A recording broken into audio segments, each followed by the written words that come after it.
Assalamualaikum warahmatullahi wabarakatuh. Marilah kita dengarkan bersama pernyataan dari Bapak Prabowo yang cukup tegas. Jadi pemerintahan yang dipimpin oleh beliau tidak boleh dibuat main-main ya. Kita harus sungguh-sungguh dalam menjalankan kewajiban ya. Kita sebagai bawahan dari Bapak Prabowo.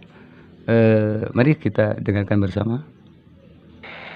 Seluruh komunitas kita harus bisa dinikmati oleh seluruh rakyat Indonesia. Saya sudah katakan, kita harus berani menghadapi dan memberantas korupsi dengan perbaikan sistem, dengan penegakan hukum yang tegas, dengan digitalisasi. Insya Allah kita akan kurangi korupsi secara signifikan. Tapi ini harus kita lakukan. Seluruh unsur pimpinan harus memberi contoh. Ingarso sing tulodo. Saudara-saudara sekalian, ada pepatah yang mengatakan, kalau ikan menjadi busuk, busuknya mulai dari kepala. Semua pejabat dari semua eselon dan semua tingkatan harus memberi contoh untuk menjalankan kepemimpinan pemerintahan yang sebersih-bersihnya. Mulai dengan contoh dari atas dan sesudah itu penegakan hukum yang tegas dan keras. Saudara-saudara sekalian, semua kita percaya dan kita yakin kita akan punya kekuatan untuk bisa menghilangkan kemiskinan dari bumi Indonesia. Ini sasaran yang berat. Bahkan banyak yang mengatakan bahwa ini sesuatu yang tidak mungkin. Saudara-saudara, pemimpin yang berani, pemimpin yang baik akan terpanggil untuk menghadapi yang tidak mungkin dan mencari jalan agar yang tidak mungkin kita atasi.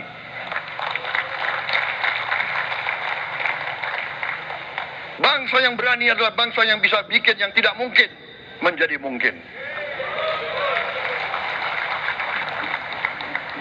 Saudara-saudara, di tengah itu cita-cita yang begitu besar, yang begitu kita idam-idamkan, kita perlu suasana kebersamaan. Kita perlu suasana persatuan. Kita perlu kolaborasi kerjasama, bukan cekcok yang berkepanjangan.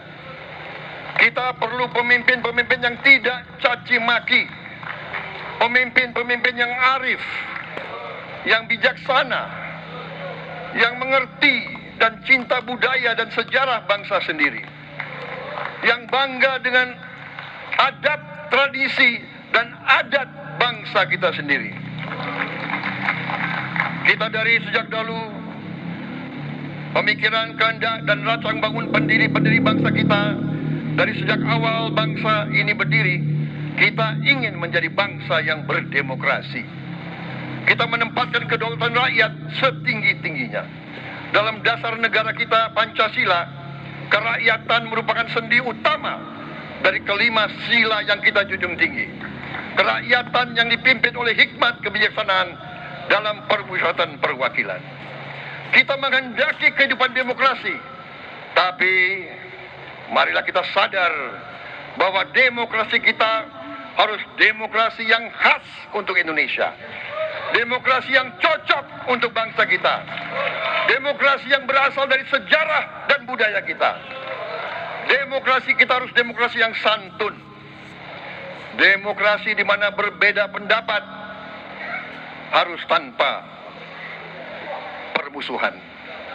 Demokrasi di mana mengoreksi harus tanpa caci maki. Bertarung tanpa membenci. Bertanding tanpa berbuat curang. Demokrasi kita harus demokrasi yang menghindari kekerasan, yang menghindari adu domba, yang menghindari hasut menghasut. Demokrasi kita harus demokrasi yang sejuk, demokrasi yang damai, demokrasi yang menghindari kemunafikan. Hanya dengan persatuan dan kerjasama kita akan mencapai cita-cita para leluhur bangsa kita.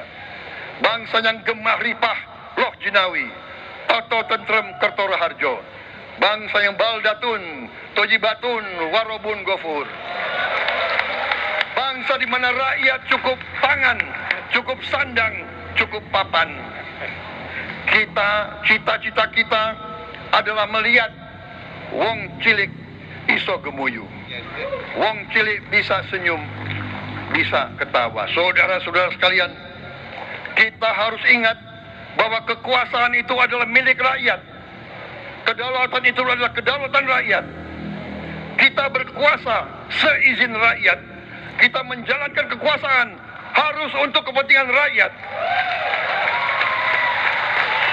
Kita harus selalu ingat, setiap pemimpin dalam setiap tingkatan harus selalu ingat, pekerjaan kita harus untuk rakyat.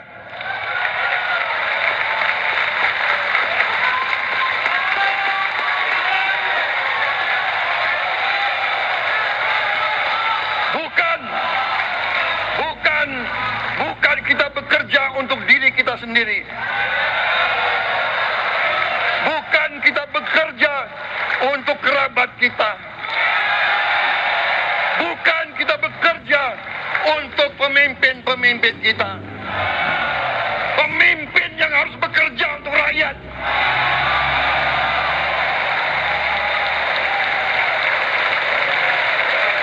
Saudara-saudara sekalian, kita harus mengerti selalu, sadar selalu bahwa bangsa yang merdeka adalah bangsa di mana rakyatnya merdeka. Rakyat harus bebas dari ketakutan, bebas dari kemiskinan, bebas dari kelaparan, bebas dari kebodohan, bebas dari penindasan, bebas dari penderitaan. Saudara-saudara sekalian, masih ada saudara-saudara kita usianya di atas 70 tahun masih menarik becak. Ini bukan ciri-ciri bangsa yang merdeka. Hanya kalau kita bisa wujudkan itu, kalau kita bisa wujudkan keadaan di mana rakyat kita sungguh-sungguh merasa dan menikmati kemerdekaan, baru boleh kita sungguh-sungguh puas dan bangga dengan prestasi Indonesia merdeka. Telah kita ikuti bersama ya pemaparan dari Bapak Prabowo yang pidato tanpa teks ya. Di awal video itu semua negara-negara sahabat disebutkan dengan tanpa teks. Nah, setelah saya simak ya tadi, jadi yang sangat ditekankan oleh Bapak Prabowo itu adalah keteladanan ya. Karena keteladanan itu merupakan kunci ya. Karena keteladanan merupakan yang harus dijalankan, karena kalau tidak demikian maka rakyat nanti yang akan menjadi rakyat yang tidak berakhlakul karimah ya. Karena seperti pepatah, kalau guru kencing berdiri maka murid akan kencing berlari ya. Yang kedua, menjauhi atau tidak ada praktek adu domba seperti yang terjadi sekarang ini. Kita diadu domba ya, kiai dengan kiai diadu domba, kiai NU dengan kiai NU diadu domba, umat muslim antara satu golongan dengan yang lainnya diadu domba. Ini merupakan sesuatu yang harus ditiadakan ya oleh Bapak Prabowo. Kemudian yang seterusnya adalah kerja untuk rakyat, bukan kerja untuk golongan, bukan kerja untuk pribadi, bukan kerja untuk pemimpin, tapi semuanya kerja untuk rakyat, bukan untuk mengumpulkan kekayaan. Tapi kekayaan negara kita ini harus dipergunakan seluas-luasnya untuk negeri kita tercinta. Sekian, semoga bermanfaat. Wassalamualaikum warahmatullahi wabarakatuh.